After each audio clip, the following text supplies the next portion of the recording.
नमस्कार दोस्तों, स्वागत है आप सबका आज की प्रायोगिक ट्रांसक्रिप्शन की क्लास में, जिसे लेकर आया है विनर्स एज। ट्रांसक्रिप्शन क्या है? कोई भी शब्द जिस तरह से बोला जाता है, उसे उस प्रकार के सिंबल्स में लिख देना, जो एक साइंटिफिक मेथड है, वही ट्रांसक्रिप्शन है। बहुत ही आसान है। हम एक बार, आप तो खैर पहले से भी थोड़ा बहुत जानते ही हैं, बस एक बार हम इसको रिवाइज कर लेते हैं और उसके बाद सिंबल को रिवाइज करने के बाद जो है थोड़ा प्रैक्टिस कर लेंगे। हमारे ट्यूटोरियल्स वगैरह हैं, उनका लिंक मैं दे रहा हूँ इसके बाद में, आप उसे यूट्यूब पर देख भी सकते हैं। कुल मिलाकर के फाइनली ट्रांसक्रिप्शन आपको दिखेगा कि बहुत ही आसान है और आराम से किया जा सकता है। तो सबसे पहली चीज, जो आईपीए चार्ट है उसे देखना पड़ेगा। ये जो सामने वस्तु दिखाई पड़ रही है, यही आईपीए चार्ट है। ऊपर की तरफ 20 स्वर और नीचे की तरफ 24 व्यंजन, कुल मिलाकर 44। ये जो 44 चीजें दिखाई पड़ रही हैं, कुछ तो इसमें से समझ में आती सी हैं, कुछ अजीब सी लग सकती हैं, पर जब ये सारे स्लाइड्स खत्म हो जाएंगे तो वहां तक पहुंचते पहुंचते आपको काफी कुछ ठीक ठाक समझ में आ रहा होगा। तो चलिए अब सरल विधि से शुरू करते हैं ट्रांसक्रिप्शन सीखना, और उसके लिए सबसे पहले आईपीए चार्ट सीखना।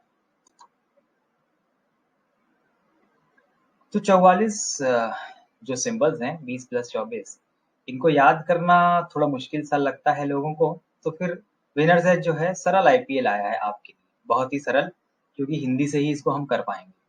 तो सबसे पहले तो हम अ लेंगे, क्योंकि अ से ही शुरू करते हैं वर्णमाला। तो 3 तरह के अ होते हैं अंग्रेजी में, अति लघु, लघु और दीर्घ। तो सबसे पहले अति लघु से शुरू करेंगे, अलोंग, अगो, श्वा बोलते हैं जिसको, सबसे छोटा एकदम हल्का सा अलोंग, अगो, ये पहला वाला दिखाई पड़ रहा है। फिर उससे थोड़ा बड़ा, हट, रट, अ, ये बीच वाला दिखाई पड़ रहा है। और फिर लंबा वाला, अथ, मथ, लंबा अ। तो ये पहला साउंड अ हुआ, जिसके 3 प्रकार हैं अंग्रेजी में, 3 गिन लीजिए। फिर आया आ इस तरह का है। और जब भी लंबा दीर्घ देते हैं तो देखिए, जैसे यहाँ पे विसर्ग दिया हुआ है, यहाँ पे विसर्ग दिया हुआ है, जिसे कोलन बोलते हैं। तो जब भी लंबा साउंड लेते हैं तो ये विसर्ग अवश्य देते हैं। तो फिर आ दीर्घ हुए। फिर ई, ये ई साउंड है। फिर ई, ये दीर्घ है। फिर उ, ये ऊ साउंड है। फिर ऊ, ये दीर्घ है।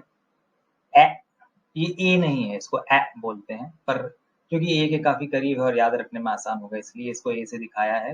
ये बराबर जो है वो actually is equal to sine है, पर वो इक्विवेलेंस दिखा रहा है यहाँ पे, इक्वालिटी नहीं, क्योंकि अंग्रेजी और हिंदी के जो स्वर होते हैं एक बराबर नहीं होते वैल्यू में, पास पास है, तो मैं दिखा दे रहा हूँ।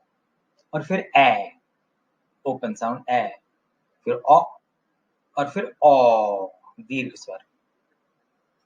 इसके बाद अब हम आएंगे, ये तो हो गए 12 प्योर वॉवेल, शुद्ध स्वर। अब जो है हम मिश्रित स्वर या डिप्थंग में आएंगे। इसमें दो दो साउंड जो है वो मिक्स हुआ करते हैं।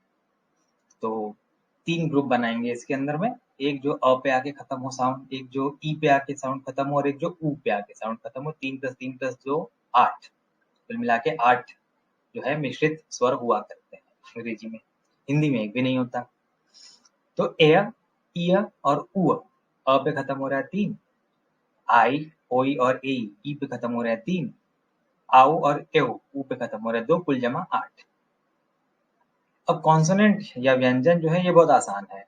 24 होते हैं कुल कुल मिलाकर, जिनमें से 17 तो जैसे अंग्रेजी वर्णमाला में लिखे जाते हैं वैसे ही हैं, और जैसे लिखे जाते हैं लगभग वैसी ही इनकी साउंड भी होती है।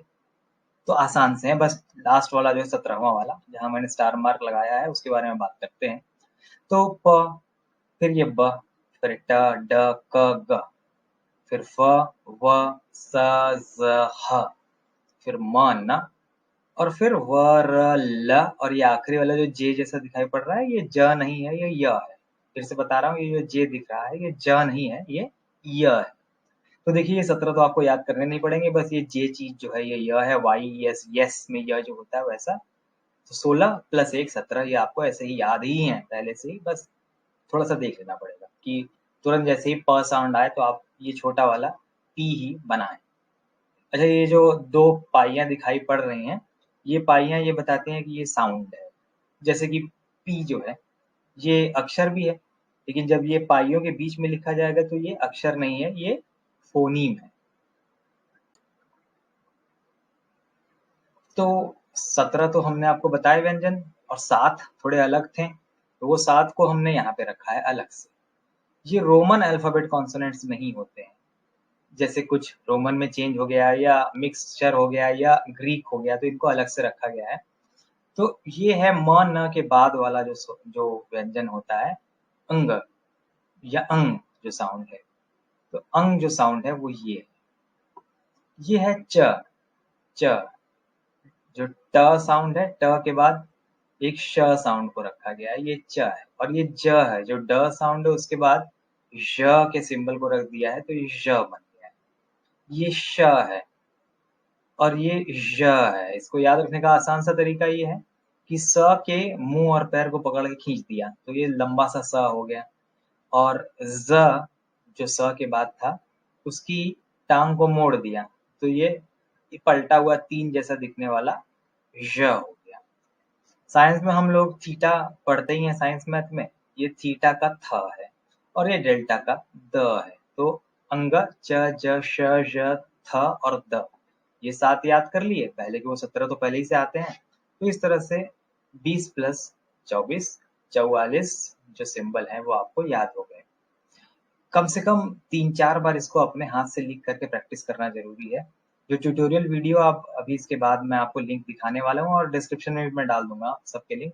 मेरे चैनल पे सारे वीडियोस हैं, आप उसमें देख पाएंगे कि मैंने इसी प्रकार से जैसे यहाँ दिखाया है कि प्योर वॉवेल्स को, फिर डिप्थंग को, फिर 17 और फिर 7 कॉन्सोनेंट्स को अलग अलग प्रैक्टिकल ट्रांसक्रिप्शन करके उस वीडियोज में दिखाया गया है।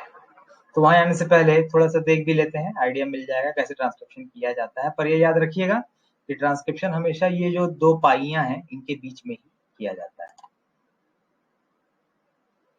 तो ये प्रैक्टिकल एग्जाम्पल है इन सब में। जैसे ये जो बना हुआ दिख रहा है प ए और ट, ये पाई के बीच में है। हर बार इन सब के ऊपर दोनों तरफ आप शुरुआत में और अंत में पाई मान लीजिएगा, वो पाई के साथ ही लिखा जाएगा। ठीक है, तो ये लिखने में क्या है ये मत देखिए, इसको बोलिए।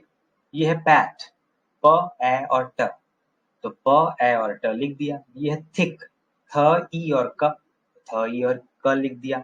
अगर इसको पढ़ा जाएगा तो परेशानी है, इसको बोलना पड़ेगा, और बोल करके दिमाग में से फिर इसके जो सिंबल्स हैं उनको यहाँ लिखना पड़ेगा। यह है जज, ज ज। ये है बैट, ब ए ट। ये है मैट, म ए ट। जितने आपको सुनाई पड़ रहे हैं स्वर और व्यंजन, बस उतने ही यहाँ आएंगे सीधे सीधे, क्योंकि ये बहुत ही साइंटिफिक मेथड है। रैट, र ए ट, हैट, ह ए ट। मैंने इसको सरल रखा है ताकि शुरुआत में देखने में तुरंत आसानी से समझ में आ जाए। सैट, स ए ट, चैट, च ए ट, द। अब ये इसका वीक और जो है स्ट्रॉन्ग फॉर्म होता है, जनरली वीक फॉर्म में यूज किया जाता है द का। फिर नैट, न ए ट, zip, z i p, cat, k a t, sing, s i ang, sling, s l i ang, last, l a s t, get, g a t, lost, l o s t, fat, f a t, vat, v a t, match, m a ch, और yet, य ए ट। मैंने जल्दी जल्दी बताया है, पर चिंता की कोई बात नहीं, आप ट्यूटोरियल देखें, इसको भी देखें। वर्कशीट्स हैं हमारे चैनल पे, क्विज भी डाले हुए हैं। ये सारा मिला करके ट्रांसक्रिप्शन अच्छा होना ही होना है। फिर कोई समस्या आए तो कमेंट बॉक्स है ही है, आप उसमें डाल दें। तो जैसे कि मैंने आपको बताया था, 4 ट्यूटोरियल वीडियो प्योर वॉवेल, डिप्थंग, 17 और 7 कॉन्सोनेंट ग्रुप्स पे डाले हुए हैं। ये चारों का लिंक है। आशा करता हूँ कि आपको ये वीडियो हिंदी में पसंद आया होगा, तो फिर आप लाइक बटन दबाएं। आगे भी ऐसा ही काम होता रहे और आपको इसकी सूचना मिलती रहे, इसके लिए आप सब्सक्राइब बटन दबाएं। और जो भी चीज़ें आप चाहते हैं या इस चैनल में जो भी परिवर्तन चाहते हैं या ऐड करना चाहते हैं, तो बस कमेंट बॉक्स पे आप लिखते जाएं, उसको हम पढ़ेंगे और पढ़कर उस हिसाब से उस पर काम किया जाएगा। कांटेक्ट करने के और भी तरीके हैं, जैसे ये मेरा मेल आईडी तो है ही है। और वीडियोस अगर आपको चाहिए किसी टॉपिक पे, आप हमें सजेशन दीजिए, हम उसको अपलोड करेंगे।